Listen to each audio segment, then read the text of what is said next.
Hi, it's been a while. Oh, is that my Indy? It really has been a long time. I was worried, darling. You haven't messaged me in almost half a year.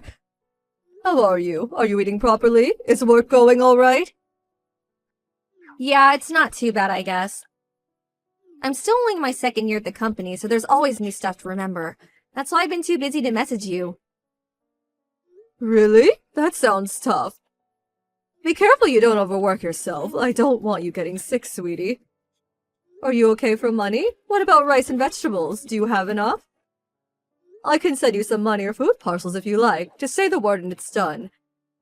I can't afford to give you lots, but I'll send whatever I can. Nah, I'm fine. I have a job and make my own money now. Besides, I can buy my own rice and vegetables.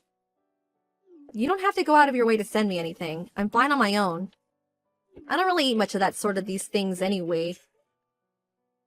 Oh, I see. Well, I'm really happy to hear you're doing well, honey. But if you ever do need anything, you will tell me, won't you? I'd really like it if you just showed your face at the house sometimes, too. Even if it's just for Christmas and birthdays. I miss you, you know. Listen, Mom, I have something more important to talk about. Do you mind if we change the subject? Oh, of course. Look at me getting all overexcited not letting you get a word in edgeways. Of course, honey. Go ahead. What is it? Well, it's like this. I'm getting married. What? Married? Yeah, to my boyfriend. We met at a work party. That was a year ago, though. We've been dating ever since. I never told you about him. Wow, Indy, I can't believe it. I'm so happy for you. I can't tell you how much this means to me. I'll admit I'm a little surprised, but let me assure you, I'll be celebrating for you tonight with a glass of red. The wedding's planned for 6 months from now, but the thing is, I don't want you to come. What? My fiancé's the son of a very rich man who runs a major company. He's intelligent, has a great personality, is good at his job. He's just amazing. I couldn't ask for more. His parents, too. They're kind, always look smart and well-dressed, are stinking rich, and are just all-around wonderful people. I'd be so ashamed to admit to such a decent, respectable people that I was raised in a single-mother household. To tell you the truth, just the thought of them finding out makes me feel sick.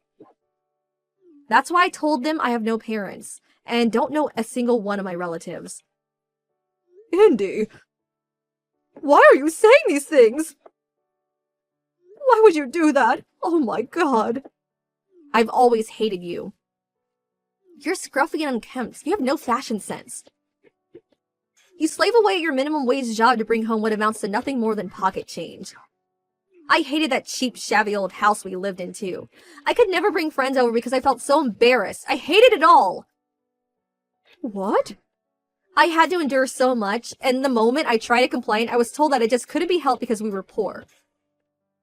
My clothes and school supplies were always either secondhand or handouts from people in the neighborhood. Throughout my whole childhood, I don't remember ever being bought anything that was actually new. You never came to sports days or parent evenings because you always had to put so many hours in that crappy job of yours. I was so lonely. I felt absolutely pathetic. It's true, I was always busy with work, and you did have to endure things most other children didn't. Which meant I didn't always have the time to give you the attention you deserved, and I understand that must have made you feel very isolated and lonely. I accept everything you say. I'm so sorry, Indy, truly I am. But all of it, everything I did was so that one day I could afford to send you to a good college. I did it all with your future in mind. I did it because I wanted you to lead a happy, fulfilling life. I never asked you to do any of that for me. This is just patronizing. You put me through all that and then have the nerve to act like you were doing me a favor.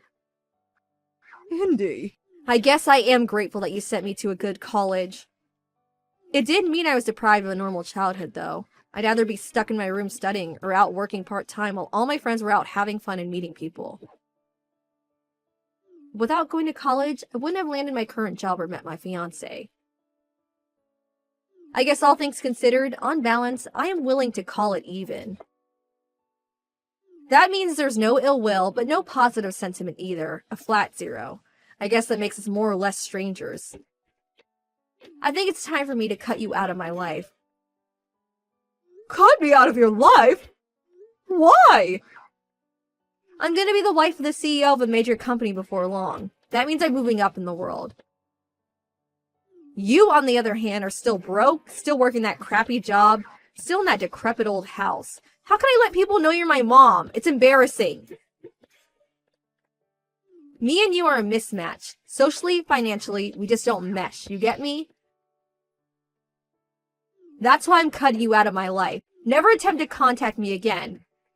This is my chance to finally be happy and live the life I always dreamed of. Don't you dare get in my way. I see. If that's what you want, Indy, then there's nothing I can say.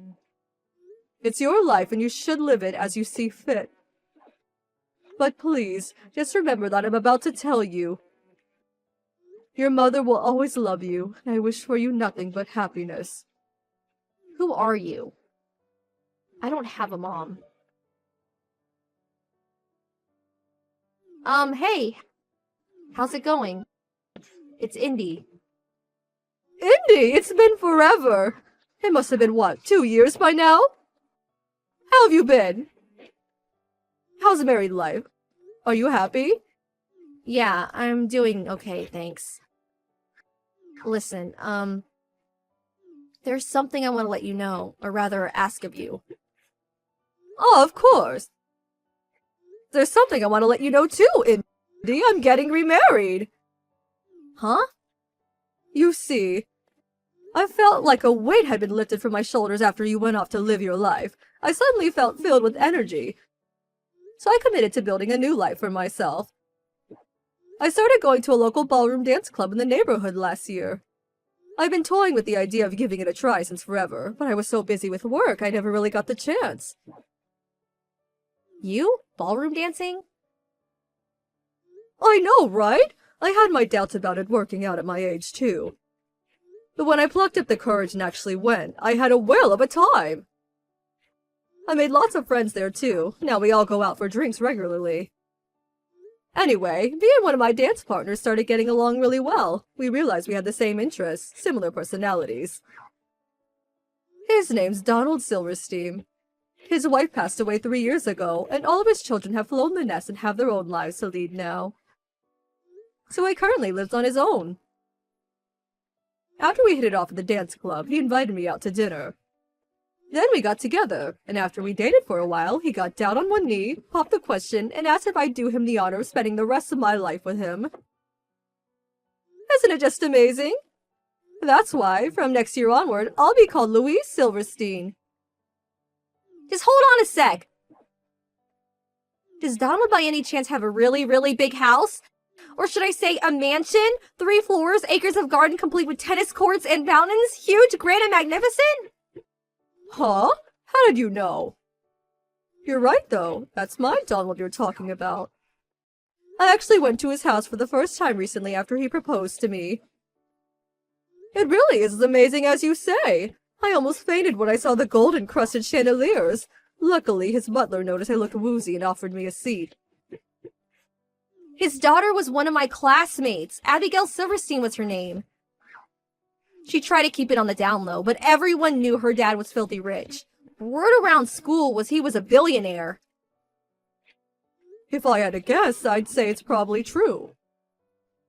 But I'm not marrying Donald for his money. It was his kindness and loyalty that I fell for. Neither of us are exactly spring chickens anymore, and we decided not to go into the trouble of having a wedding. But Donald will be holding a big dinner at his place. All of his kids will be there, so I get to meet everyone while we all celebrate the occasion with some food and drinks. Really? Actually, this is perfect. Make sure you send me, my husband, and his parents an invite to the dinner, okay?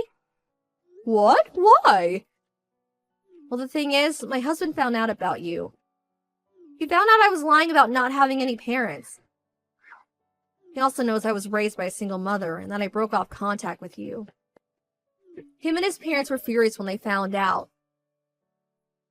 How could you be so cruel to your poor mother after she worked so hard to send you to college? You disgust me, to quote my husband. Really, I see. Now, him and his parents are giving me the cold shoulder. And the image of the perfect bride I worked so hard to cultivate was smashed to pieces in an instant. Nothing's been the same since.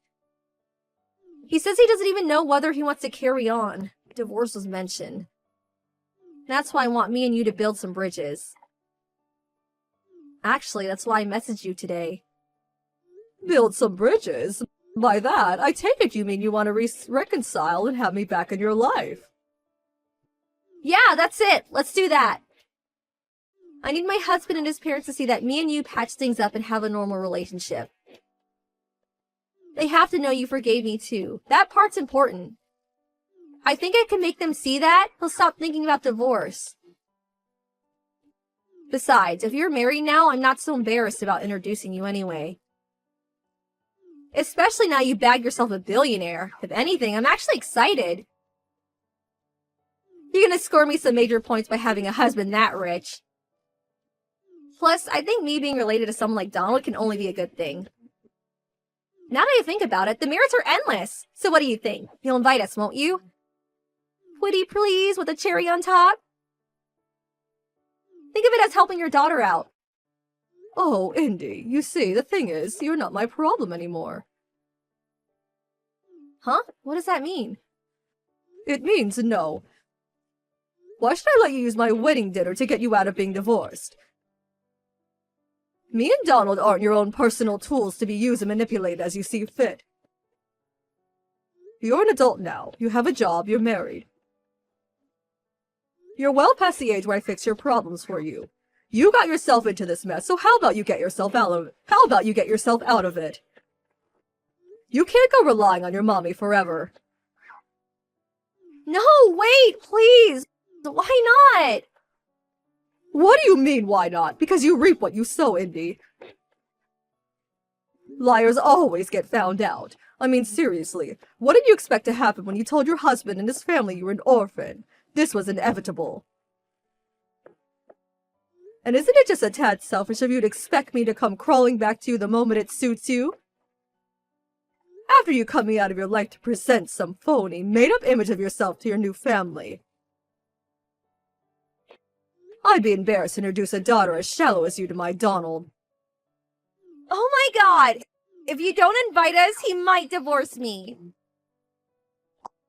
All you have to do is let us show our faces for a few minutes. We'll leave after you meet him and his parents, I swear.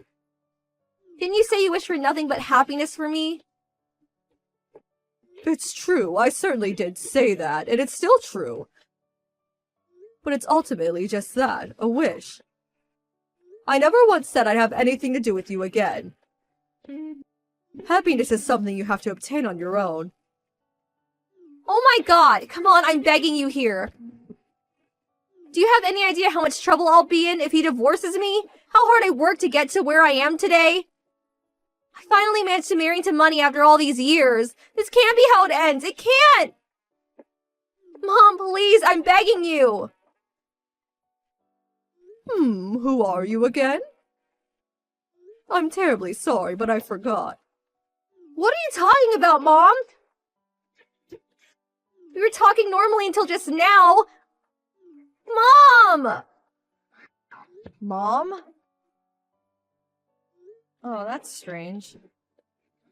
I don't have a daughter. She showed no sign of giving up, so I had no choice but to block her in the end. I sold the house to move in with Donald, and with that, the cutting of ties was complete. After that, I got a message from Indy's husband. It said, "Please forgive me and my family for our rudeness. We would have contacted you immediately had we known about you." I thought it was a nice apology.